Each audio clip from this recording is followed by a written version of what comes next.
ചന്ദ്രന്റെ ഹോട്ടലിൽ ഗ്യാസില്ല, ടൗണിലെ ഹോട്ടലിൽ ഗ്യാസില്ല, കഞ്ഞിക്കുഴിയിലെ ഗോവൻ ചേട്ടന്റെ തട്ടുകടയിലും ഗ്യാസില്ല.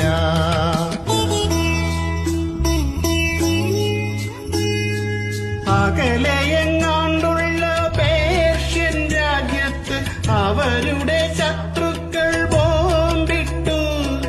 വേറൊരു രാജ്യത്ത് ബോംബുകൾ പൊട്ടിയാൽ എങ്ങനെ നമ്മുടെ ഗ്യാസ് മുടങ്ങും? വല്ലപ്പോഴും കാണൂ വാർത്തകൾ, നാട്ടിൽ നടക്കുന്ന കാര്യങ്ങൾ. ഏതൊരു നേരവും റീലുകൾ കണ്ടിട്ട് മണ്ടത്തരം തന്നെ ചോദിക്കും.